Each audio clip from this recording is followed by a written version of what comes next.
Hai guys, thank you udah klik video ini. Jadi aku mau ajak kalian bahas soal kasus ini, kasus yang sempat menggemparkan banget di tahun 2022 lalu. Karena kasus ini bermula dari persahabatan dan perasaan yang dipendam sampai berakhir jadi dendam yang berujung penyesalan karena semuanya berakhir jadi kasus besar. Makanya kasus kayak gini harus banget kita bahas di sini untuk jadi pembelajaran untuk kita semua supaya penyesalan yang kayak mereka alamin yang udah nggak ada gunanya lagi, amin-amin jangan sampai terjadi di hidup kita semua. Jadi ya kita cukup tahu kayak gimana kisah dan ceritanya aja. Dan semoga orang kayak gini jangan sampai pernah ada di circle pertemanan kita lah ya. Karena ini orang bener-bener serem banget sih. Nah jadi kayak gimana kisah dan kasusnya langsung aja kita bahas sedetail mungkin yang aku bisa. Tapi kayak biasa sebelum kita lanjut kita ritual dulu. Jadi siapkan minuman dan cemilan kalian. Siapkan juga posisi ternyaman menurut kalian kayak gimana. Jadi kalau udah nyaman udah santuy. Nah jadi soal kasus ini yuk kita bahas. Hilda Nurlangi yang tinggal dengan ibunya di Jakarta, tepatnya di kampung Ulu Jami yang ada di Pesanggerahan, Jakarta Selatan. Yang mana Hilda ini tumbuh jadi gadis yang cantik dengan kehidupannya yang sederhana. Tapi di tahun 2013 setelah Hilda lulus SMA, tanpa diduga dia pun hamil tanpa ada lelaki yang bertanggung jawab. Karena ini Hilda pun langsung berusaha melamar pekerjaan untuk memenuhi kebutuhan saat hamil dan untuk mempersiapkan biaya persalinannya nanti. Akhirnya setelah melamar dia pun diterima nih jadi karyawan di Giant Express. Yang mana ini swalayan yang ada di wilayah Kriuk Kembangan, Kota Tangerang, atau swalayan ini biasanya disebut dengan Giant Creo. Karena Hilda tipikal orang yang pintar bergaul, jadi nggak butuh waktu lama, dia pun itu langsung punya banyak teman dari tempat kerjanya. Salah satu teman dekatnya di situ bernama Leli yang bekerja sebagai sales di furnitur Giant Creo. Yang mana Leli ini cewek dengan perawakan buci atau tomboy gitu loh. Nah semenjak inilah mereka pun itu benar-benar jadi teman dekat yang saling care satu sama lain. Sampai Leli pun itu sering ngajak Hilda main ke rumahnya yang ada di wilayah Kembangan, Jakarta Barat. Di situ Hilda pun baru tahu yang ternyata Leli ini yang saat itu padahal dia ini udah berusia 38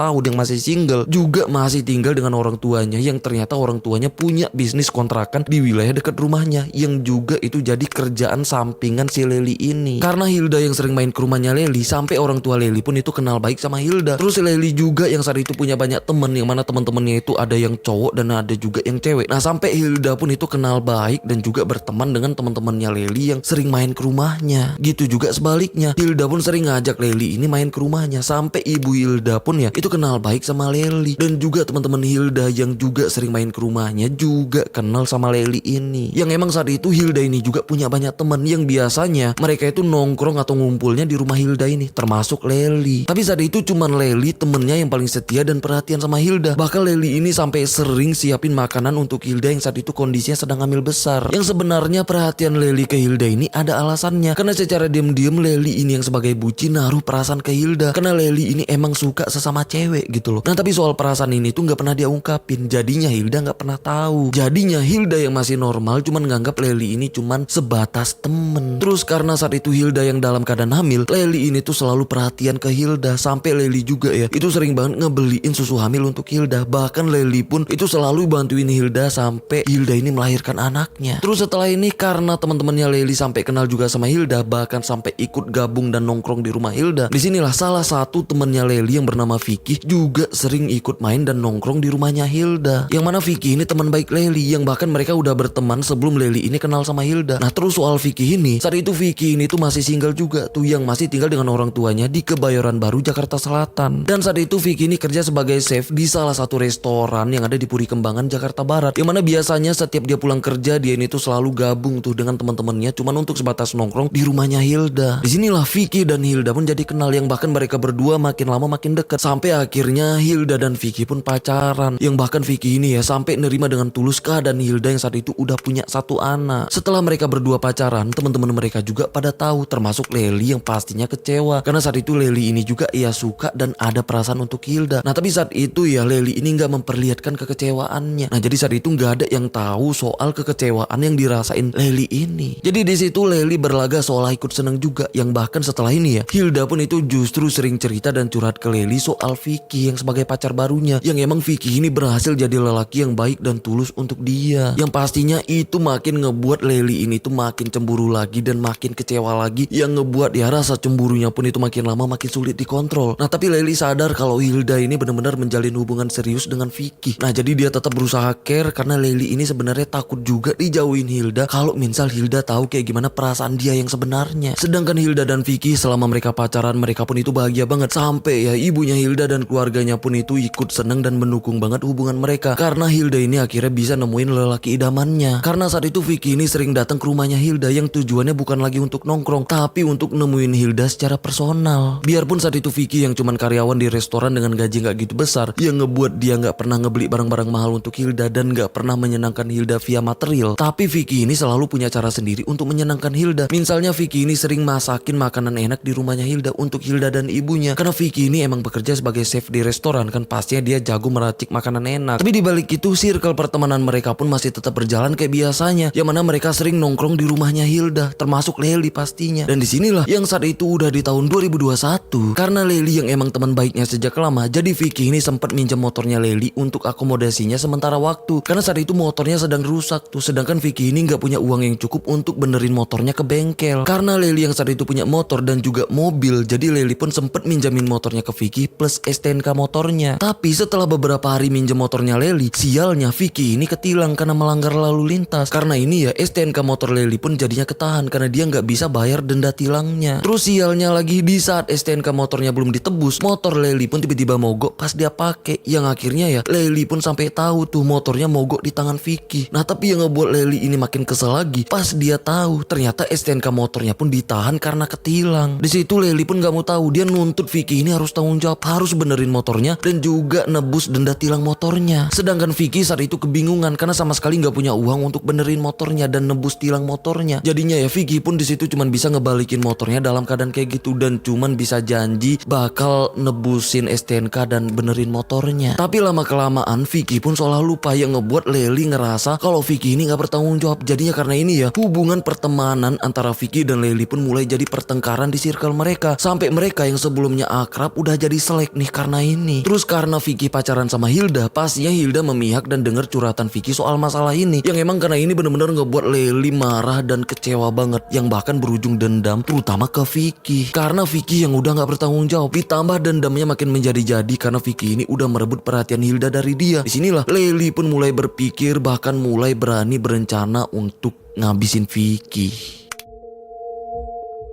Demi memenuhi hasrat dendamnya, di bulan Januari yang udah di tahun 2022, Lely ini nemuin dan ngajak satu temennya yang bernama Doni Ramadan untuk menghabisi Vicky dengan cara seolah-olah dibegal. Nah tapi awalnya di situ Doni ini sempat ragu karena nggak berani. Tapi karena Lely nawarin bayaran sebesar 2 juta, Doni pun langsung menyanggupi tawaran Lely ini. Biarpun di situ Lely janji akan ngebayar setelah semuanya beres. Terus karena Doni nggak berani beraksi sendirian, jadi Doni ini ngusulin untuk ngajak satu temennya lagi untuk nemenin dan bantuin dia pas beraksi. Nah jadinya ya mereka pun itu nemuin satu temennya Doni ini yang bernama Muhammad Yahya Lubis atau dikenal dengan panggilan Lubis. Setelah mereka nemuin Lubis dan nawarin bayaran sebesar 2 juta dibagi 2, Lubis pun langsung setuju dan di situ Lely pun langsung ngasih uang DP nih ya untuk mereka berdua sebesar 500.000 dibagi 2. Nanti sisanya katanya akan dibayar Lely ini setelah semuanya beres. Terus di situ setelah mereka merasa siap, mereka bertiga pun langsung mempelajari seluruh pergerakan Vicky ini. Yang biasanya sepulang kerja dari wilayah Puri Kembangan Jakarta Barat, Vicky ini selalu ke rumah Hilda yang ada di Pesanggerahan Jakarta Selatan menggunakan motornya Yamaha Mio. Nah setelah itu barulah Vicky ini pulang ke rumahnya yang ada di wilayah Kebayoran Baru Jakarta Selatan. Setelah tahu rute yang biasa dilaluin Vicky ini, jadi mereka bertiga pun termasuk Lely mulai beraksi menggunakan mobil Lely ini Daihatsu Terios. Mereka pun nunggu Vicky pulang kerja dan membuntuti Vicky yang saat itu naik motor sendirian. Terus mereka pun nunggu momen yang pas, nunggu jalanannya sepi untuk mereka beraksi. Tapi setelah beberapa kali mereka terus membuntutin Vicky, kondisi jalanannya pun selalu rame. Karena Vicky ini selalu ngambil jalan utama, nggak pernah ambil jalur alternatif yang biasanya terkadang sepi. Nah jadi sulit nemuin momen yang pas sampai awalnya ya mereka pun itu sempat gagal. Terus beberapa hari kemudian di tanggal 10 Februari tahun 2022, tepatnya di tengah malamnya, Lely pun tahu kalau saat itu Vicky sedang ada di rumah Hilda. Yang biasanya Vicky ini bakal pulang ke rumahnya pas menjelang subuh, yang biasanya ngelewatin jalan setapak di kawasan kuburan yang sepi yang emang lokasinya nggak jauh dari rumah Hilda. Disinilah Lely pun langsung ngerasa ini waktu yang pas banget nih untuk ngabisin Vicky di saat dia lewat di kuburan itu pas pulang. Nah jadi di situ Lely pun langsung keluar menggunakan mobilnya dan langsung jemput Doni dan Lubis ke rumah mereka masing-masing. Nah setelah itu di jam 1:30 malam mereka pun langsung gerak menuju ke kuburan TPU Cober, yang mana inilah kuburan yang di dekat rumahnya Hilda yang biasanya dilewatin Vicky pas pulang. Di situ Doni dan Lubis yang sebagai eksekutornya langsung turun dari mobil dan nunggu Vicky lewat di jalan setapak yang ada di kuburan itu, sedangkan Lely nunggu di mobilnya yang terparkir di area luar kuburannya. Terus Terus setelah nunggu lama, Vicky pun akhirnya kelihatan yang sedang naik motor Mio-nya yang cuman sendirian. Dan disinilah mereka pun langsung nyergap Vicky sampai Vicky pun terjatuh dari motornya. Setelah itu Doni pun langsung megang dan meeting tubuh Vicky. Dan tanpa basa-basi, Lubis pun langsung nusuk perutnya sampai Vicky pun terjatuh dan gak bergerak lagi di pinggir jalan setapak itu. Terus setelah itu mereka pun ngambil semua barang berharga milik Vicky. Itu kayak tas ransel yang berisi uang tunai sebesar 2 juta rupiah, dompet yang berisi pecahan uang dan identitasnya Vicky, HP Oppo A37 miliknya Vicky ini, dan juga motor Mio milik Vicky ini yang juga mereka larikan. Setelah itu mereka pun langsung ngebawa motornya Vicky dan nemuin Lely yang udah nunggu di mobil. Di situ sambil terburu-buru mereka pun nyampein ke Lely kalau misinya udah berhasil. Di situ Lely pun langsung nyuruh mereka berdua bawa motornya Vicky, sedangkan Lely sendirian naik mobilnya yang langsung menuju dan ngumpul di rumahnya Lely saat itu juga. Terus di jam setengah 4 subuh mereka bertiga pun nyampe di rumah Lely. Nah di situ setelah misi mereka berhasil, mereka pun langsung istirahat di rumah Lely.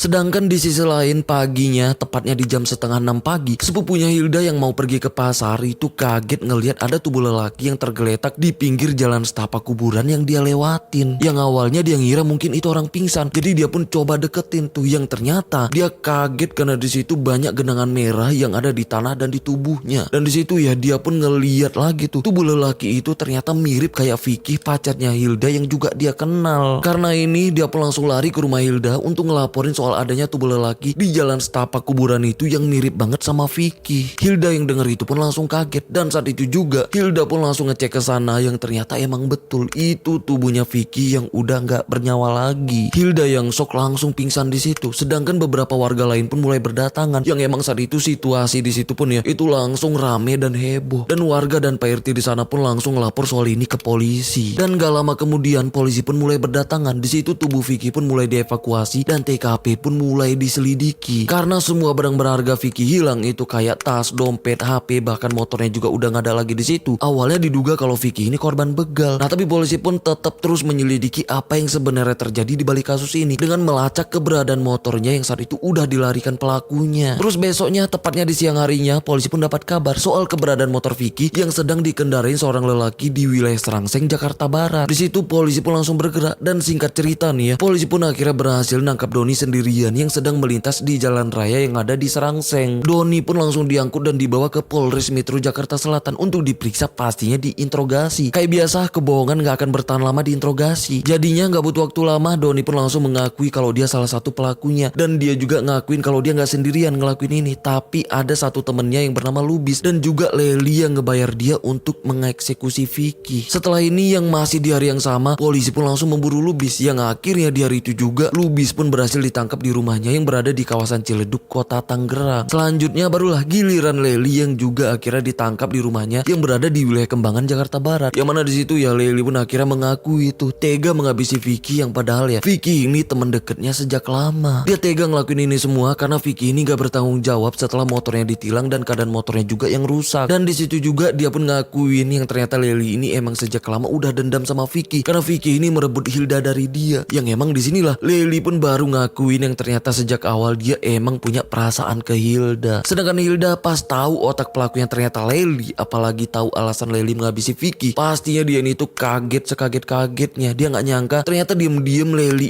ini punya niat menghabisi orang lain. Dan juga Hilda pun baru tahu ternyata semua kebaikan Lely ke dia selama ini ternyata karena Lely yang suka sama dia. Yang pasti ini semua yang ngebuat Hilda yang normal pastinya jijik dan juga kesel banget sama Lely. Terus karena ini semua dengan apa yang udah mereka lakukan, akhirnya mereka pun dijatuhin hukuman yang sama, yaitu penjara 11 tahun.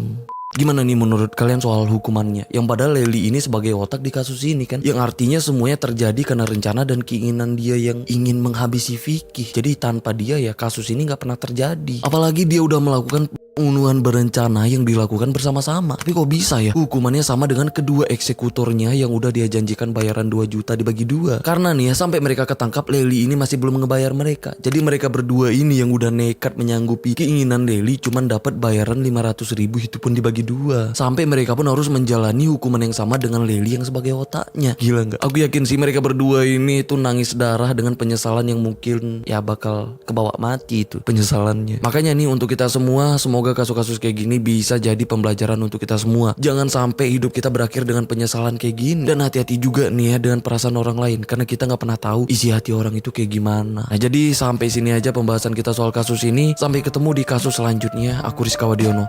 Bye bye.